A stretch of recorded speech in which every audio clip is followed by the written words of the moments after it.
BJP സംബന്ധിച്ചിടത്തോളം സംഘടനാ ജില്ലകൾ 30 ആക്കിയതിൻ്റെ കാരണമെന്ന് പറയുന്നത് ജനങ്ങളിലേക്കുള്ള ഇറങ്ങിച്ചെല്ലാൻ വേണ്ടിയിട്ടുള്ള ഒരു സംഘടനാ സംവിധാനമാക്കുക എന്നുള്ളത് കൊണ്ടാണ് ബി.ജെ.പി 30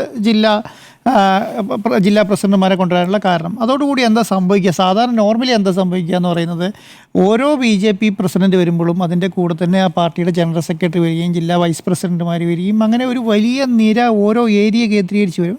ഉദാഹരണം പറഞ്ഞാൽ 140 നിയോജക മണ്ഡലങ്ങളാണല്ലോ നമുക്ക് മൊത്തത്തിലുള്ളത്. കേരളത്തിലെ നിയമസഭാ മണ്ഡലങ്ങളാണുള്ളത്.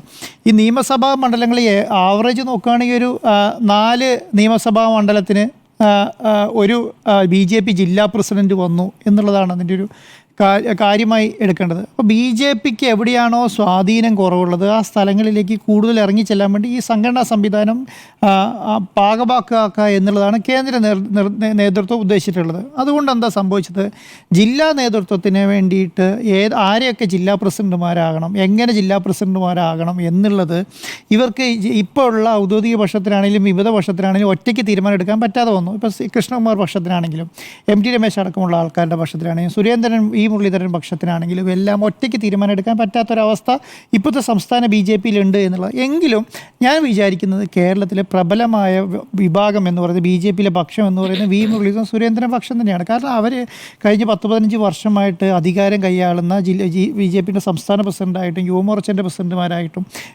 മുരളീധരനാണെങ്കിലും സുരേന്ദ്രനാണെങ്കിലും സംസ്ഥാന പ്രസിഡന്റുമാരായിട്ടും കുറേ വർഷങ്ങളായി തുടരുന്ന ആൾക്കാരാണ്. അവരുടെ അനുയായികളോ അല്ലെങ്കിൽ അവർ പിടിച്ചു ഉയർത്തിക്കൊണ്ട് വന്ന ജില്ലാ സെക്രട്ടറിമാരോ ജില്ലാ പ്രസിഡന്റുമാരാണോ ഇപ്പോൾ ഉള്ളത്, അവരോട് അനുഭവമായി നിൽക്കുന്ന നേതാക്കന്മാരാണ് 99% കേരളത്തിന് അങ്ങനെയുള്ള ആൾക്കാരാണ്.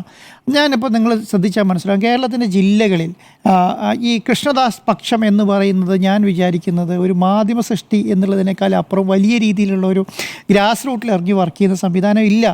കാരണം അവിടെ എന്താണ് അവിടെ സംഭവിക്കുന്നത്, അതിനനുസരിച്ച് ഒരു ടീമിനെ ഡെവലപ്പ് ചെയ്യാനൊന്നും ഇവരെ കൊണ്ട് പറ്റിയിട്ടില്ല. ഒരു ജില്ലാ സമ്മേളനത്തിൻ്റെ അകത്തും നിങ്ങൾ ശ്രദ്ധിച്ചാൽ മനസ്സിലാവും, ഇപ്പോൾ 30 ജില്ലാ സമ്മേളനങ്ങൾ ജില്ലാ പ്രസിഡന്റുമാരെ തിരഞ്ഞെടുത്തല്ലോ, അതിനകത്ത് 27 പേരുടെ പൂർത്തിയായി എന്ന് പറയുന്നു.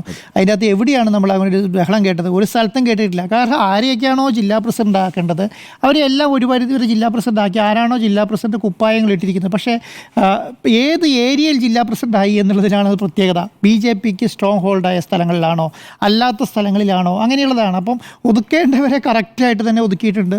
അവരെ കൊണ്ട് അവിടുന്ന് ഒരു റിസൾട്ടും ഉണ്ടാകില്ല എന്ന് പറയുന്ന സ്ഥലം മലപ്പുറത്തും ബി.ജെ.പിക്ക് എത്ര ജില്ലാ പ്രസിഡന്റ് 4 3 ജില്ലാ പ്രസിഡന്റ്. അവിടെ എന്താണ് നമുക്ക് റിസൾട്ട് കിട്ടുക എന്നുള്ളത് നമുക്കറിയാലോ. അപ്പം അങ്ങനെയുള്ള സ്ഥലങ്ങളിൽ ഒതുക്കേണ്ട സ്ഥലങ്ങളിലെ ആൾക്കാരെ ഒതുക്കിയിട്ടുണ്ട്, നിലനിർത്തേണ്ട സ്ഥലത്ത് നിലനിർത്തിയിട്ടുണ്ട്. എന്താണ് പാലക്കാടത്തെ അവസ്ഥ? ഇപ്പോൾ എൻ ശിവരാജൻ്റെ കാര്യത്തിനകത്ത് ഞാൻ പറയാം. എൻ ശിവരാജൻ എന്ന് പറയുന്നത് ഞാൻ വിചാരിക്കുന്നത് ഇതോടുകൂടി അദ്ദേഹത്തിൻ്റെ ഇലക്ഷനുമായി ബന്ധപ്പെട്ട എല്ലാ പ്രായപരിധി അദ്ദേഹത്തിന് കഴിഞ്ഞു. അടുത്ത ഇലക്ഷൻ അദ്ദേഹത്തിന് മത്സരിക്കാൻ പറ്റില്ല. നാഷണൽ കൗൺസിൽ അംഗമാക്കുക, ബി.ജെ.പിയുടെ നാഷണൽ കൗൺസിൽ അംഗമാക്കുക എന്ന് പറഞ്ഞാൽ തന്നെ ഏകദേശം പരിപാടി അവസാനിപ്പിച്ച ശൈലിയിലേക്കാണ്. കാരണം കേരളത്തിന് പുറത്ത് പോകേണ്ട ആൾക്കാർ സംസാരത്തിൽ അതിനെ നിലനിർത്തേണ്ട ആൾക്കാരെയൊക്കെ ഒതുക്കുന്ന ഒരു സ്ഥലമാണ് നാഷണൽ കൗൺസിൽ എന്ന് പറയുന്നത്. മുതിർന്ന നേതാക്കന്മാർ ആ ശൈലിയിലേക്കാണ് ഒതുക്കാറ്. അപ്പോൾ അതോടുകൂടി എൻ ശിവരാജൻ്റെ ഏകദേശം പരിപാടി ഈ ഇലക്ഷനുമായി ബന്ധപ്പെട്ട പരിപാടി കഴിഞ്ഞു എന്നുള്ളതാണ്. അപ്പോൾ ഇനി എന്താണ് ശിവരാജനെ സംബന്ധിച്ചിടത്തോളം മുന്നിലുള്ള ഏകമാർഗം? ഇനി പോയാൽ കോൺഗ്രസിൽ പോകാം. കോൺഗ്രസിൽ പോയാൽ അതേ നിയമസഭ മുനിസിപ്പാലിറ്റി ഇലക്ഷനിൽ മത്സരിക്കാം. അതിനുള്ള ഒരു പോക്കാണോ ശിവരാജൻ നടത്തുന്നത് എന്നുള്ള കാര്യത്തിനകത്ത് എനിക്ക് സംശയമുണ്ട്. കാരണം ശിവരാജൻ്റെ പ്രവൃത്തിയും ശരി എന്താണോ ഔദ്യോഗിക പക്ഷം പറയുന്നത്, കൃഷ്ണദാസ് എന്ത് പറയുന്നു, സുരേന്ദ്രൻ എന്ത് പറയുന്നു, നേരെ ഓപ്പോസിറ്റ് പറയും. നേരെ ഇപ്പോൾ ബ്രൂവറിക്കെതിരെ സമരം നടത്താൻ കൃഷ്ണദാസ് വിചാരിച്ച പറയും സമരം നടത്തണ്ട, കൃഷ്ണകുമാർ പറഞ്ഞാൽ സമരം നടത്തണ്ട എന്നുള്ളത് അടുത്ത സെക്കൻഡ് ശിവരാജൻ പറയും. അപ്പം അങ്ങനെയാണ് കൃഷ്ണകുമാർ സ്ഥാനാർത്ഥി ആയി കഴിഞ്ഞപ്പോൾ അപ്പം തന്നെ പറഞ്ഞു ഇങ്ങനെയുള്ള സ്ഥാനാർത്ഥിയൊന്നും വേണ്ട, ഇവിടുന്ന് അവിടെ വേറെ ആരാ സ്ഥാനാർത്ഥി എന്ന് ചോദിച്ചാൽ അവരെ മുന്നിലോട്ട് മറുപടിയില്ല. അപ്പം എന്താണോ ഇവർ ഉദ്ദേശിക്കുന്നത് നേരെ പറയാം. അപ്പോൾ മാത്രമാണ് ഈ പറഞ്ഞ സന്ദീപ് വാര്യരുടെ കൂടെ പോകാനോ അല്ലെങ്കിൽ ഇന്നത്തെ രാവിലത്തെ നമ്മുടെ സീൻ കണ്ടില്ല, ഇന്ന് രാഹുൽ മാങ്കുടത്തിനെ കെട്ടിപ്പിടിച്ചിരിക്കുന്ന വിഷ്വൽസാണ് ഇന്ന് രാവിലെ ശിവരാജനുമായി ബന്ധപ്പെട്ട്. അങ്ങനെ ഒരു നേതാവിനെ നിങ്ങൾക്ക് ബി.ജെ.പിയിൽ കാണിക്കാൻ പറ്റുമോ? ഒരു ബി.ജെ.പി നേതാവിനും കാണിക്കാൻ പറ്റില്ല. അപ്പം മുതിർന്ന നേതാവ് എന്നുള്ള നിലയ്ക്ക് ബി.ജെ.പിയുടെ സംസ്ഥാന നേതൃത്വം കൊടുക്കുന്ന ഒരു ഇതുണ്ടല്ലോ, അതിൻ്റെ ഭാഗമായിട്ട് അത് സൂചിച്ചിങ്ങനെ കൊണ്ടുപോവുകയാണ്. ഇനി ഈ സംഭവത്തോട് കൂടിയിട്ട് അതിനെ ഏകദേശം തീരുമാനമാവും എന്നുള്ളതാണ്. ഏകദേശം ശിവരാജൻ്റെ കാര്യത്തിൻ്റെ അകത്തും ഈ പ്രമീള ശശിധരൻ്റെ കാര്യത്തിനകത്തൊക്കെ ഏകദേശം തീരുമാനമാവാനാണ് സാധ്യത. കാരണം 7 കൗൺസിലർമാർ രാജിവെച്ചാലൊന്നും ബി.ജെ.പിക്ക് അവിടെ ഒന്നും സമയം 19 അവിടെ ഉണ്ട്. കാരണം അതുകൊണ്ടാണ് സുരേന്ദ്രൻ പറയുന്നത് അവിടെ അല്ലെങ്കിൽ CPM-ഉം കോൺഗ്രസും കൂടെ ഒന്നിച്ച് നിന്നാൽ മാത്രമാണ് പിന്നെ ഭരണം നിലനിർത്താൻ പറ്റുള്ളൂ. അപ്പോൾ 7 പോയാലും 7 പോകാനൊന്നും അവിടെ സാധ്യതയില്ല എന്നുള്ളതാണ്. അവിടെ എന്താണ് സംഭവിച്ചിട്ടുള്ളത്? 6 പേരെ ഇലക്ഷനിൽ മത്സരിച്ചു. ആ 6 പേര് മത്സരിച്ച് കഴിഞ്ഞാൽ പുതിയ ഒരാളെ കൊണ്ടു. അപ്പോൾ ഒരു ചെറിയ അവിടെ ഓൾറെഡി 3 ജില്ലാ പ്രസിഡന്റുമാർ വരുന്നുണ്ട്. പാലക്കാട് പോലത്തെ ഒരു ജില്ലേനെ 3 സംഘടനാ ജില്ലയായിട്ട് തിരിച്ചിട്ടുണ്ട്. അല്ല, പക്ഷെ അവിടുത്തെ പ്രശ്നം എന്താ അറിയാം, ഈ പാലക്കാട് ഈസ്റ്റ് എന്ന് പറയുന്നതാണ്. അതാണ് ഞാൻ പറഞ്ഞു വരുന്നത്. അപ്പോൾ എന്ത് സംഭവിച്ചു? 3 ജില്ലയെ തിരിച്ചു. അതിനകത്ത് ഏക പ്രധാനപ്പെട്ട ജില്ല എന്ന് പറയുന്നത് പാലക്കാട് ഈസ്റ്റ് ആണ്. അവിടെ 6 പേര് മത്സരിക്കുകയാണ്. 6 പേര് മത്സരിച്ചാൽ എന്താണ് അവസ്ഥ എന്ന് പറയുന്നത്? 6 പീസാവും എന്നുള്ളതുകൊണ്ടാണ്. അപ്പം കേന്ദ്രത്തെ സംബന്ധിച്ചിടത്തോളം കേന്ദ്രം എന്താണ് നോക്കുക?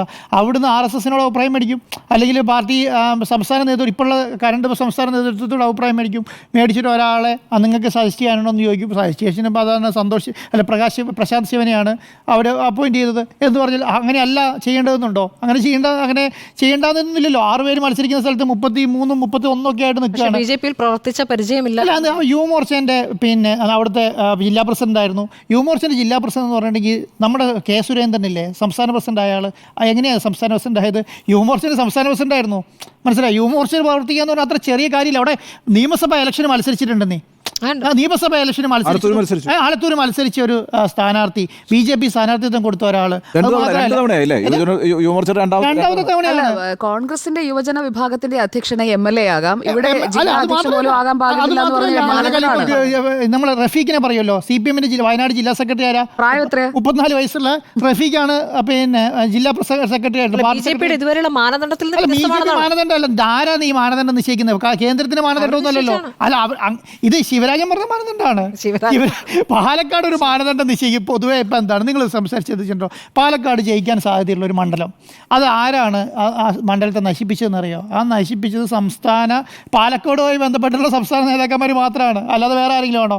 ഇപ്പം N. ശിവരാജൻ ഏറ്റവും മുതിർന്ന നേതാവല്ലേ, അദ്ദേഹമല്ലേ അവിടെ ഒരു ഐക്യം ഉണ്ടാക്കേണ്ട ആള്. ദേശീയ കൗൺസിലൊന്നും ചേരുന്നില്ല. ദേശീയ നിർവാഹക സമിതിയാണ് BJP-യെ സംബന്ധിച്ചിടത്തോളം ഏറ്റവും പ്രധാനപ്പെട്ട ഫോറം. ദേശീയ കൗൺസിൽ ഓഫ് കോഴ്സ് സീനിയേഴ്സിന്റെ ഒരു സ്ഥലമാണെങ്കിൽ കൂടിയും ദേശീയ കൗൺസിൽ അംഗം എന്ന് പറയാം ശിവരാജനെ. അവിടെ ഞാൻ പറയുന്നത് ഈ ശോഭ പക്ഷമൊക്കെ ഉണ്ടായിരുന്ന സമയത്ത് ശോഭേന്റെ ഒക്കെ സ്വന്തം ആളായിരുന്നു ശിവരാജൻ അവിടെ പാലക്കാട്. അപ്പം ആഗ്രഹിച്ചിരുന്ന ആളാണ്. ആണ്. അപ്പം ശോഭാ സുരേന്ദ്രൻ ഈ വിഷയത്തിലൊന്നും പറഞ്ഞിട്ടില്ലല്ലോ. അല്ല, ഒരാളെയും പറയില്ല. ഇപ്പൊ അടുത്ത കാലത്ത് എവിടെയും പത്രസമ്മേളനം കണ്ടോ? പാലക്കാട് ഇലക്ഷൻ്റെ സമയത്ത് എത്ര പത്രസമ്മേളനമാണ്? അവിടെ പത്രസമ്മേളനം, എറണാകുളത്ത് പത്രസമ്മേളനം, തൃശ്ശൂർ പത്രസമ്മേളനം, പാലക്കാട് പത്രസമ്മേളനം. അതിനുശേഷം ഒരു പത്രസമ്മേളനം കണ്ടില്ല. എന്താ കാരണം? കൃഷ്ണകുമാർ ജയിക്കരുത് എന്നുള്ള ഒറ്റ ലക്ഷ്യം മാത്രമേ ഉള്ളൂ. അതിനുശേഷം ഒരു പത്രസമ്മേളനം കണ്ടില്ലല്ലോ. പത്രസമ്മേളനം നടത്താൻ ഉദ്ദേശിക്കുന്നില്ലല്ലോ ആൾക്കാർ. ശൈലി അങ്ങോട്ടാണ് പോയത്. അന്ന് ശിവരാജൻ ഈ കൃഷ്ണകുമാറിന്റെ തോൽവിക്ക് ശേഷം നൽകിയ സൗണ്ട് ബൈറ്റിൽ പറഞ്ഞിരിക്കുന്നത് ശോഭാ സുരേന്ദ്രനായിരുന്നെങ്കിൽ വിജയിക്കുമായിരുന്നു എന്നാണ്. അല്ല, ശിവരാജൻ പറഞ്ഞത്. അല്ല, ശോഭാ സുരേന്ദ്രൻ ജയിക്കില്ല എന്നുള്ളതിനേക്കാൾ അതെ, രാഷ്ട്രീയം അതാണ്. അല്ല, ഞാൻ പറയുന്നത് എന്താണോ ശിവരാജൻ അവിടെ ആഗ്രഹിച്ചത്, അവിടെ ശിവരാജന് ഇനി എത്താൻ പറ്റില്ല. കാരണം അദ്ദേഹത്തിൻ്റെ പ്രായം BJP-യുടെ സംവിധാനത്തിലത്ത് 75 വയസ്സാണ് മാക്സിമം, അല്ലേ? 75 വയസ്സായി ഇനി അദ്ദേഹത്തിന് അവിടെ മത്സരിക്കാൻ പറ്റില്ല. അപ്പോൾ എന്താണ്, അതിൽ കൂടുതൽ അവിടെ ചർച്ച ചെയ്യാനും പറ്റില്ല. അത്രയും സീനിയറായ ഒരാൾക്ക് ഇനി അതിനെ കൂടുതൽ BJP-യിൽ അവിടെ പോയിട്ട് സംഘടന പരിപാടിയിലൊന്നും നിൽക്കാൻ പറ്റില്ലല്ലോ. അവിടെ ജില്ലാ പ്രസിഡന്റായി മത്സരിക്കാൻ പറ്റില്ല, ഒന്നും പറ്റില്ല. അപ്പോൾ സന്ദീപ് വാര്യരുടെ സംവിധാനത്തിലേക്ക് ഇപ്പം തിരിച്ചിങ്ങോട്ട് പാലക്കാട് സന്ദീപ് വാര്യർ പിടിച്ചെടുക്കും, അതൊന്നും അവിടെ നടക്കുന്ന കാര്യമില്ല. നമ്മളിപ്പം നമ്മുടെ ഒരു കൗൺസിലറുടെ പേര് പറഞ്ഞല്ലോ, സന്ദീപ് വാര്യർ ചർച്ച നടത്തിയെന്ന് പറഞ്ഞേ, സാബു അന്ന് തന്നെ ഒന്ന് പറയുന്നുണ്ട്, ഞാനതൊന്നും ചർച്ച നടത്തിയിട്ടില്ല. ഇന്നും എന്താണ് സാബുവിൻ്റെ പേരാണ് വലിച്ചിറക്കുന്നത്, സാബുവാണ് ചർച്ച നടത്തിയെന്നുള്ളത്. BJP-യെ സംബന്ധിച്ചിടത്തോളം 7 പേരൊന്നും ഒരു കാരണവശാലും ഒറ്റയടിക്കുന്നു BJP ഇന്ന് രാജിവെച്ചിട്ട് കോൺഗ്രസിലേക്ക് പോകുന്നു എന്നുള്ളത് ഞാൻ വിശ്വസിക്കുന്നില്ല എന്നുള്ളത് മാത്രമല്ല, അത് തന്നെയാണ് സുരേന്ദ്രനുള്ള ആത്മവിശ്വാസവും. അത്രയും ടീമൊന്നും ഒരിക്കലും ഒറ്റയടിക്ക് രാജിവെച്ച് പോകില്ല എന്നുള്ളത്. പിന്നെന്താ, BJP-യുടെ നേതൃത്വം എപ്പോഴും തീരുമാനം എടുക്കുന്നത് കേന്ദ്ര നേതൃത്വം തന്നെയാണ്. എന്ത് തീരുമാനം പറഞ്ഞാലും കേന്ദ്ര നേതൃത്വമാണ്. ഇപ്പോൾ തന്നെ സംസ്ഥാന പ്രസിഡന്റിനെ കുറിച്ച് ആർക്കെങ്കിലും എന്തെങ്കിലും ഐഡിയ ഉണ്ടോ? എല്ലാവരും പല ആൾക്കാരുടെ പേരാണ്. പണ്ട് അങ്ങനെയല്ലല്ലോ. പണ്ട് എന്ന് പറയുന്നത് മുരളീധരൻ കഴിഞ്ഞാൽ സുരേന്ദ്രൻ എന്നുള്ള ധാരണ എല്ലാവർക്കും ഉണ്ട്. കാരണം നമുക്ക് തന്നെ അറിയാൻ പറ്റുന്നു സുരേന്ദ്രനാണ് വരാൻ പോകുന്നത്. ഇപ്പോൾ ആർക്കെങ്കിലും പറയാൻ പറ്റുന്നുണ്ടോ കേരളത്തിൻ്റെ സംസ്ഥാന പ്രസിഡന്റായി പോകാൻ ആരാണ് വരാൻ പോകുന്നത്? ഒരാൾക്കും ഒരു ധാരണയില്ല. എല്ലാവരുടെയും പേരിങ്ങനെ പറഞ്ഞുകൊണ്ടിരിക്കുന്നത് അത് മനസ്സിലുള്ളത് കേന്ദ്ര നേതൃത്വത്തിന് മാത്രമാണ്. അപ്പോൾ അവർ ഈ പറയുന്ന 30 സംഘടനാ ജില്ലകളാക്കി മാറ്റാനുള്ള കാരണവും 30 RSSൻ്റെയൊക്കെ, കാരണം RSS ഈ പറഞ്ഞ സംഘടനാ സംവിധാനത്തിൽ ഇടപെടരുത് എന്നുള്ളത് കൊണ്ടാണ് അവരെന്ത് ചെയ്യുന്നത്, M. ഗണേഷിനെ അവർ അവരുടെ പ്രഭാരി എന്നുള്ള നിലയിൽ നിന്ന് മാറ്റിയിട്ടുള്ളത്. കാരണം അവർ RSS അതിനൊരാളെ നിർത്തി അവർ സംഘടനാ സംവിധാനത്തിൽ ഇടപെട്ടു എന്നുള്ളത് വരുത്താൻ പാടില്ല. അതുകൊണ്ട് ഇലക്ഷൻ കഴിഞ്ഞോട് കൂടിയിട്ട് എന്ത് ചെയ്തു, അവരെ സംഘടനാ ചുമതലയിൽ മാറിയിരുന്നു. ഇനി എന്താണ്, പുതിയ സംഘടനാ സംവിധാനങ്ങൾ മുഴുവൻ വന്നു കഴിഞ്ഞാൽ അവർക്ക് അവരുടേതായ അഭിപ്രായങ്ങൾ പറയേണ്ട കാര്യമുള്ളൂ. അപ്പോൾ അങ്ങനെയുള്ള സംവിധാനത്തിലേക്ക് വരും. കാരണം അവരൊരു RSS ഒരിക്കലും ഒരു എന്താണ് പറയുക, ഒരു ഭരണ സംവിധാനത്തിൽ ഇടപെടുന്ന ആൾക്കാരല്ല. അവരൊന്ന് പറയാറില്ല, അവർ അഭിപ്രായങ്ങൾ ചോദിച്ചാൽ മറുപടി പറയും എന്നുള്ളതിന്. അപ്പം അതുകൊണ്ട് എന്ത് ചെയ്തു, അവർ ആ സംഘടനാ ജനറൽ സെക്രട്ടറിനെ അവരവിടുന്ന് മാറ്റി, പുതിയ ആൾക്കാരെ അപ്പോയിൻറ്റ് ചെയ്തിട്ടില്ല എന്നുള്ളതാണ്. അപ്പം പാലക്കാടിനെ സംബന്ധിച്ചിടത്തോളം സുരേന്ദ്രൻ പക്ഷം എന്നുള്ളതോ അല്ലെങ്കിൽ കൃഷ്ണദാസ് പക്ഷം എന്നുള്ളതോ ഒന്നും അല്ല അവിടുത്തെ കാര്യം. അവിടെ കുറച്ച് ആൾക്കാരുടെ ഉണ്ടാക്കുന്ന പ്രശ്നങ്ങൾക്കൊക്കെ അപ്പുറം ഇതൊരു വിവാഹിത പ്രശ്നമായിട്ട് കാണേണ്ട കാര്യം തന്നെ ഇല്ല. അത് മാത്രമല്ല 7ഉം 8ഉം പോയിട്ട് ഒരെണ്ണം പോലും അവിടുന്ന് പോകാൻ പോകുന്നില്ല. മാക്സിമം പോയാൽ ഇത് പിടുത്തം വിട്ട് പോകാൻ പോകുന്നത് ശിവരാജൻ മാത്രമായിരിക്കും എന്നുള്ളതാണ്. എന്തുകൊണ്ടാണ് പ്രവീണാദേവി അവിടെ പിന്നെ നഗരസഭേൻ്റെ അധ്യക്ഷയായിരിക്കാൻ കാരണം? കഴിഞ്ഞ പ്രാവശ്യം അവർ അധ്യക്ഷയായതുകൊണ്ട് ഇപ്രാവശ്യം തുടർന്നു. കാരണം വേറെ വനിതകളില്ലാത്തതുകൊണ്ടല്ല. പ്രമീളാദേവി രാജിവെച്ച പ്രമീളാദേവിക്ക് നഷ്ടമായി എന്നുള്ളതിനേക്കാൾ അപ്പുറം എന്താണ്, അവിടെ പിന്നെ വേറെ ഒന്നും സംഭവിക്കാനില്ല എന്നുള്ളതാണ്. അപ്പോൾ ഇവരൊന്നും രാജിവെക്കാൻ പോകുന്നില്ല.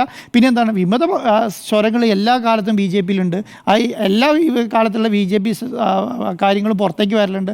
അതിനെന്തെങ്കിലും സംഘടന നിലപാടെടുക്കുന്നില്ല. എൻ്റെ അഭിപ്രായം എന്ന് പറയുന്നത്, ഏത് പാർട്ടിയിലാണെങ്കിലും വിമത പ്രവർത്തനം നടത്തുന്നവരെ പ്രോത്സാഹിപ്പിക്കാൻ നിന്നിട്ടുണ്ടെങ്കിൽ ഇതല്ല, ഇതിൻ്റെ അപ്പുറം വരും. ഇവർക്കൊക്കെ ശക്തമായ നടപടി സ്വീകരിച്ച് പാർട്ടി മുന്നോട്ട് പോകണമെങ്കിൽ കേരളത്തിൽ പച്ച തൊടാനെങ്കിലും പറ്റും എന്നുള്ളതാണ്. ഇനി ആകെ എത്ര ഒരു വർഷമുള്ളത്, 450 ദിവസം മാത്രമാണ് നിയമസഭാ ഇലക്ഷൻ ഉള്ളത്. അവർക്ക് 15-20 സീറ്റ് പിടിച്ചെടുക്കണം എന്നുള്ള ശൈലിയിലൊക്കെ വന്നിട്ടുണ്ട് എന്നുള്ളതാണ്. ഇപ്പോൾ നാളെ 30 ജില്ലാ പ്രസിഡന്റുമാരെ പ്രഖ്യാപിക്കുമ്പോൾ നമുക്കറിയാലോ ഏതൊക്കെ ജില്ലയിലാണ് ശക്തമായ BJP നേതൃത്വം വരാൻ പോകുന്നത്. ഈ സംഘടനാ ജില്ലകളിലാണ് ഞാൻ പറയുന്നത്, മറ്റുള്ള ജില്ലകളിലല്ല.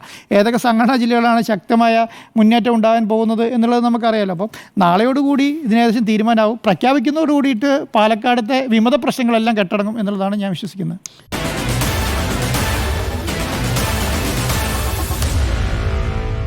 Meet the editors.